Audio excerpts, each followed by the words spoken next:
সকাল সকাল এক দাদা চলে আসছে আমাদের বাড়িতে লোনের জন্য। তো হ্যাঁ, ঘরের কাজের জন্য আমাদের লোন নিব আর কি। তো সেই জন্যই সেই বিষয়ে তোমাদের দাদাভাই আর কি কথা বলছে এই দাদাটার সাথে।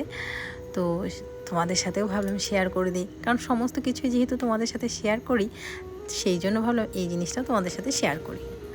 গুড মর্নিং বন্ধুরা, সবাই কেমন আছো? আশা করছি সবাই খুব ভালো আছো। শুরু করে দিলাম রান্না বান্না। আর আজকে রান্নার মেনুতে আছে, দেখো তো কি সুন্দর একটা সবজি। এই সবজিটা আমার খুব ভালো লাগে, কিন্তু গরম ভাতের সাথে, আর তার সাথে ডাল, এই সমস্ত তরকারি তো আছেই। পুচকু এদিকে সকাল সকাল শুরু করে দিয়েছে জল দিয়ে খেলা।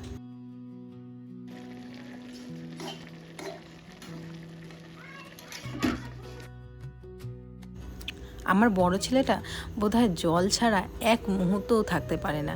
মানে জল ওকে আকর্ষণ করে, চুম্বক যেরকম লোহাকে আকর্ষণ করে, আমার বড় ছেলেকে জল সেরকম আকর্ষণ করে। সকাল বিকাল দুপুর রাত্রি খালি জল দিয়ে খেলে, খালি জল দিয়ে খেলে। যতই বারণ করি না কেন কিছুতেই শোনে না।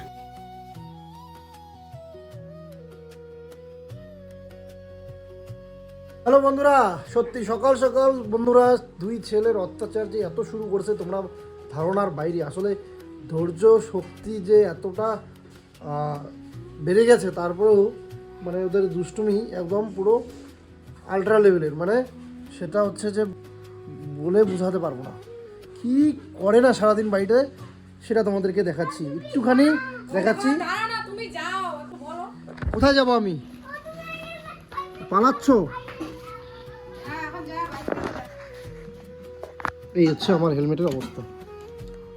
রাখো। এখন কি করব তোমরাই বলো, মিতাংশকে আমি এখন কি করব?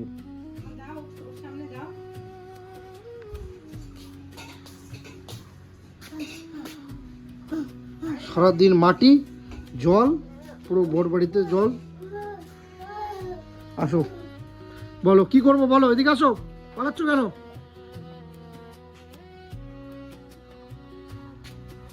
এটা তো জাস্ট শুধু নমুনা বন্ধুরা, সারাদিন যে আরো কত কিছু করে সেটা তোমাদেরকে আমি কি বলবো। আর পুরো মাথা শেষ আমার। হেলমেটটা পুরো একদম বালি দিয়ে জল দিয়ে সকাল থেকে কলের পরে একেবারে খেলা ওর।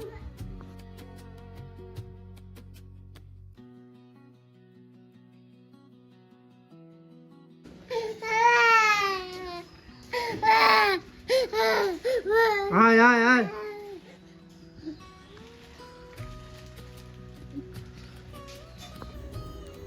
এদিকে চলে আসলাম ইঞ্জেকশন দিতে। প্রথমে তো বলেছে একটা, তারপরে শুনি চারটে ইঞ্জেকশন দিবে বন্ধুরা। আজকে তো আমার রাতের ঘুম একদম শেষ, কি বলবো আর। কারণ একটাই, এই ইঞ্জেকশন দিলে বাচ্চারা এত মানে জ্বর আসে আর এত পায়ে ব্যথা হয়, যার কারণে প্রত্যেকটা মাদেরই অবস্থা সেদিন কাহিল হয়ে যায়। আজ আমি বন্ধুরা আমার জীবনের প্রথম বিদ্যালয়ে, প্রথম স্কুল তোমাদের সাথে শেয়ার করব। সত্যি আমি খুব এক্সাইটেড। চলো দেরি না করে দেখতে থাক। স্কুল জীবনের প্রথম দিনগুলো আর সেই পুরনো বারান্দা এক অদ্ভুত মায়ার জায়গা। বহু বছর পর সেখানে ফিরে গেলে মনে হয় সময় এখনো থমকে আছে। কতগুলো বছর পেরিয়ে গেল, অথচ মনে হচ্ছে এই তো সেদিনের কথা। আজ অনেক দিন পর দাঁড়িয়ে আছি আমার জীবনের প্রথম বিদ্যাপীঠে, যেখান থেকে আমার বর্ণমালার সাথে পরিচয়, আমার স্বপ্ন দেখা শুরু। আজ যখন এই গেট দিয়ে ভেতরে পা রাখলাম, বুকটা যেন এক অজানা আবেগে কেঁপে উঠল। এই তো সেই মাঠ যেখানে আমরা ধুলোবালিতে গড়াগড়ি খেয়েছি, কড়া রোদে ছুটোছুটি, আর টিফিনের সেই এক টুকরো রুটি নিয়ে কাড়াকাড়ি। আর হ্যাঁ, মাঝে মধ্যে বন্ধুদের সাথে তো সেই ছোটোখাটো মারপিট লেগেই থাকতো। আজ সবই যেন চোখের সামনে ভেসে উঠছে। তখন মনে হতো কবে যে বড় হব, কবে এই চার দেয়াল থেকে মুক্তি পাব। আর আজ বড় হয়ে মনে হচ্ছে সেই দিনগুলোই বেস্ট ছিল, পৃথিবীর শ্রেষ্ঠ।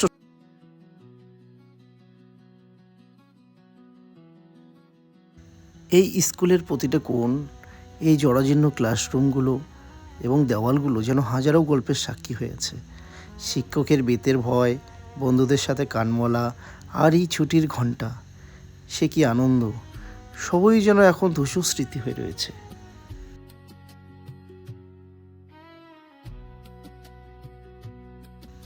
জীবনের তাগিদে আমরা আজ অনেক দূরে, কিন্তু আমার সত্তার গভীরে আজও এই স্কুলের ঘ্রাণ মিশে আছে। জানি সেই দিনগুলো আর ফিরে আসবে না, কিন্তু এই স্কুলের প্রতিটি ধূলিকণা আমার হৃদয়ে অমলিন হয়ে থাকবে।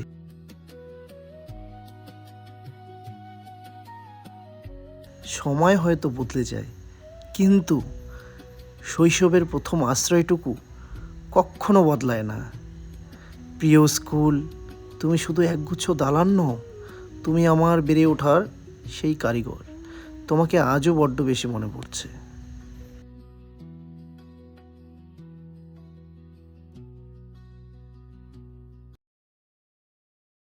উঠতে পারবা? দাঁড়া, ওরা নামুক আগে, তারপরে তারপরে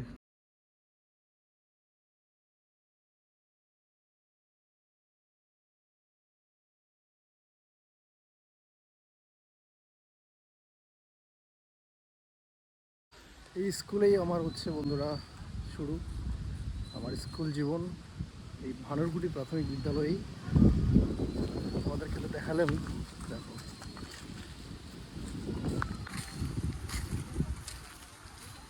তো এই রুমগুলো দেখতে পাচ্ছ, এই রুমগুলোতেই আমাদের শুরু। এখন তো অনেক নতুন রুম হয়েছে, কিন্তু এই রুমেই আমাদের শুরু হয়েছে স্কুলের জার্নি। অনেক দিন পর আসলাম, অনেক দিন বলতে অনেক বছর। তখন কিন্তু বন্ধুরা স্কুলের যে রুমগুলো তখন কিন্তু কাঁচা ছিল, শুধু টিনের বেড়া ছিল, নিচটা কিন্তু কাঁচা ছিল। আর এই মাঠে কত খেলতাম, কত মার খেয়েছি। আমাদের সময় তো পুরো মার লাঠি দিয়ে, বেদের লাঠি দিয়ে আমরা মার খেতাম। খুব মনে পড়লো আজকে এই শৈশব মানে স্কুল জীবনের স্মৃতিগুলো খুব মনে পড়ছে।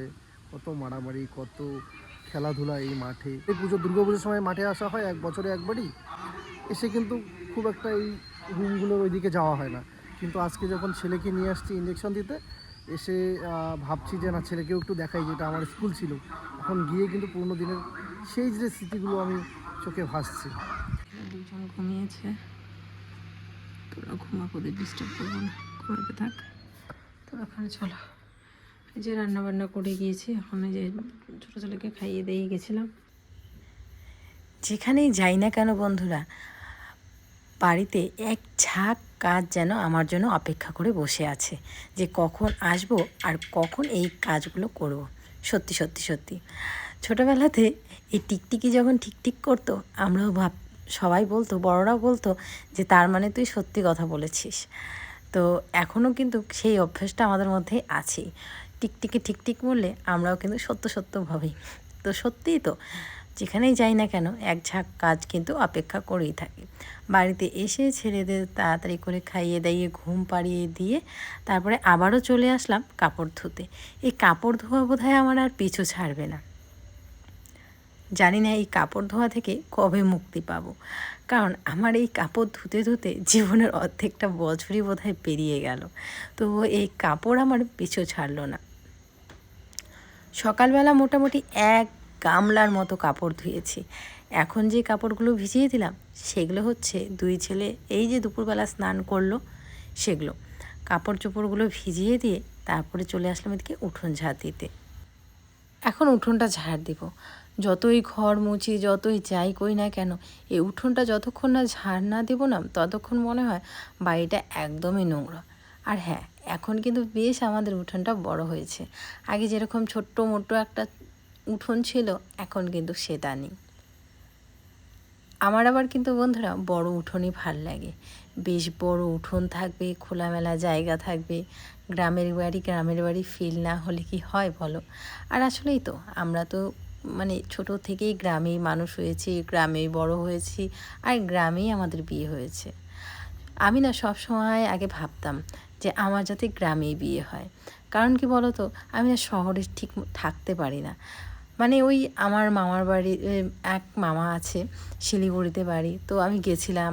তো সেখানে না মোটামুটি একদিন 2 দিন ঠিক আছে, 3 দিনের দিনই না মনে হয় দমটা আমার বন্ধ হয়ে আসে। কারণ কেউ কারো বাড়ি যায় না, কারোর সাথে কথা বলে না, সেরকম মানে খোলামেলা পরিবেশ নেই। ওই একটা ঘর, দুটো ঘরের, 3টে ঘরের মধ্যেই ঘুরপাক আমার একদমই পোষায় না। আমার এরকম খোলামেলা পরিবেশ থাকবে, চারিদিকে হাওয়া বাতাস থাকবে, এরকম পরিবেশেই কিন্তু আমি মানুষ হয়েছি। আর দেখো ভগবানের কৃপায় আমার ঠিক গ্রামেই বিয়ে হয়েছে। তো এদিকে চলে আসলাম উঠোন ঝাড় দিয়ে বাসনগুলো মাজতে, এই হাঁড়ি কড়াই এই সমস্ত কিছু। আমার মতো প্রায় প্রত্যেকটা বাড়িতেই বউদেরই একই কাজ, রান্নার আগে বাসন মাজো আবার রান্নার পরে বাসন মাজো। এই কাজগুলো আমাদের যেরকম পিছু ছাড়ে না, তাই না বলো? তো কি করব, রান্না বান্না করলে না করলে খাবোটাই বাকি, তো সেই জন্য করলে এই কাজগুলো কিন্তু আমাদের করতেই হবে, তাই না? তো চলো কাজগুলো ঝটপট করে। হ্যালো বন্ধুরা, খাওয়া দাওয়া করে রেস্ট নিচ্ছি। তো এরই মাঝে একটা কমেন্ট দেখলাম, রিনা দাস, জানি না সিনিয়র হবে না জুনিয়র হবে, তবে নামটা হচ্ছে রিনা দাস। তো মানুষকে সম্মান করলে সম্মান পাওয়া যায়।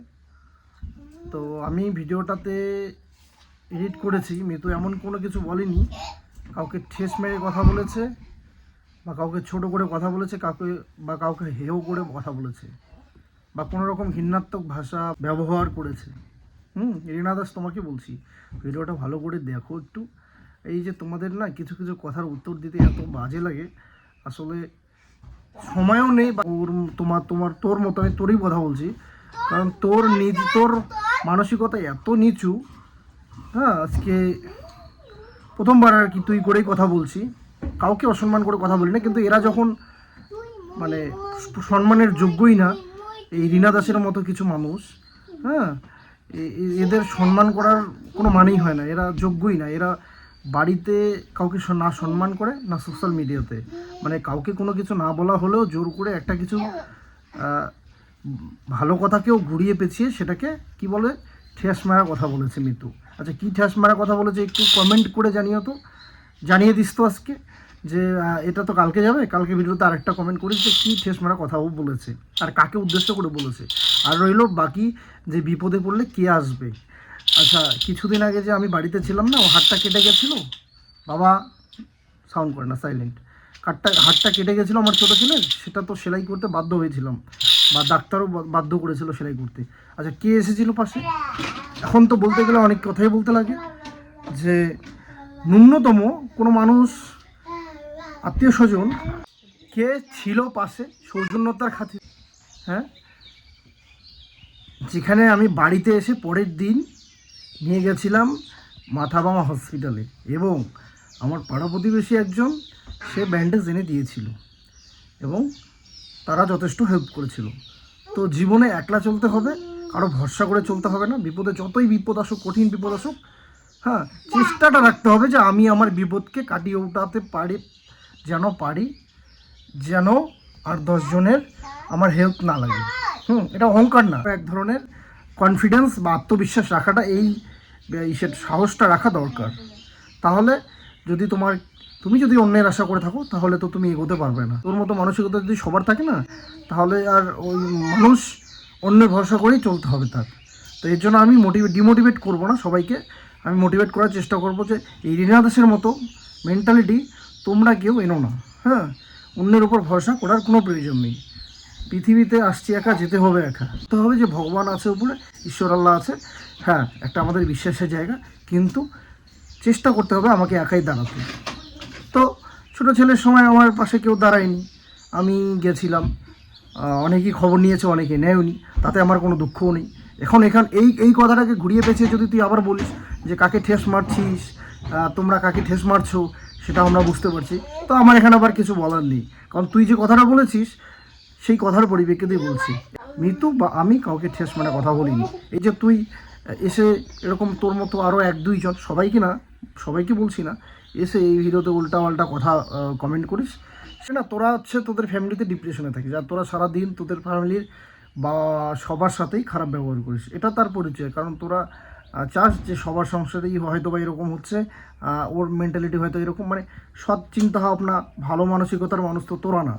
তোরা হচ্ছিস নর্দমার নোংরা জলের, কি বলবো, আর ভাষা নেই আমার কাছে। মানে তোদেরকে নিয়ে আমার ভিডিও বানানোর কোনো শখ নেই, ইচ্ছে নেই। হ্যাঁ, এই তোর নামটাও নিতে আমার ইচ্ছা করছে না। মানে কখন হয় এরকম, মানুষ সবসময় যাকে ভাবে যে ওই ভালো এই খারাপ, একটা অন্ধভক্ত, আমি বলেছি আগেই এরা হচ্ছে মূর্খ, অশিক্ষিত, এরা হচ্ছে সবসময় অন্ধভক্ত। আমি জানি আমার কথাগুলো খারাপ লাগছে, এরা তারপরে অনেকে এসে আবার কমেন্ট করবে যে মিতু ইসে করে আর সাফাই দিতে আসে তানিশ। কমেন্টটা আমি যেহেতু দেখেছি, ভিডিওটাও যেহেতু আমি এডিট করেছি, তাই আমার সাফাই, বা তোমরা যদি সাফাই বলো তোমাদের ভাষায়, হ্যাঁ সাফাইটাও আমিও দেবো। এবার মিতু বললে তোমাদের সেটাও খারাপ লাগবে, খুব অহংকারী, ও খুব অহংকার কথাবার্তা বলে। তো সেটা ভালো কথা বললেও তোমাদের মুখে কিছু কিছু মানুষের চোখে সেটাও অহংকারী মনে হবে, ভালো লাগবে না। যাই হোক, আমি বললাম খারাপ পেও না সবাই, সবার জন্য না। এই 2-1 রিনা দাসের মতো মেয়ে, হ্যাঁ, এদের কথার উত্তর এরকমভাবেই আমি কোনোদিনও দেইনি। সত্যি কথা বলতে বন্ধুরা, আমার খারাপও লাগছে যে আমি হয়তো এইভাবে আমার কথাগুলো তোমাদের শুনতে হলো আর কি। হয়তো ভালোভাবেই ভিডিওটা দেখতে আসছো, কিন্তু আমার এই রূপ, এই টোনে কথাগুলো তোমাদের শুনতে হয়তো বা খারাপ লাগতে পারে, যার জন্য আমি দুঃখিত। কিন্তু এই কথাগুলো শুধুমাত্র ওর জন্য। তোমরা সবাই খুব ভালো থেকো বন্ধুরা, যেভাবে পাশে আছো, সাপোর্ট দিচ্ছ, এভাবেই দিতে হবে, আর কিছুই হয় না। আমাদের মেইন উদ্দেশ্যই হচ্ছে আমাদের বাচ্চাকে মানুষের মতো মানুষ করা, ভালো মানুষ তৈরি করা, আর তোমরাও তাই করবে। এই হচ্ছে বিষয়। ভালো থেকো সবাই।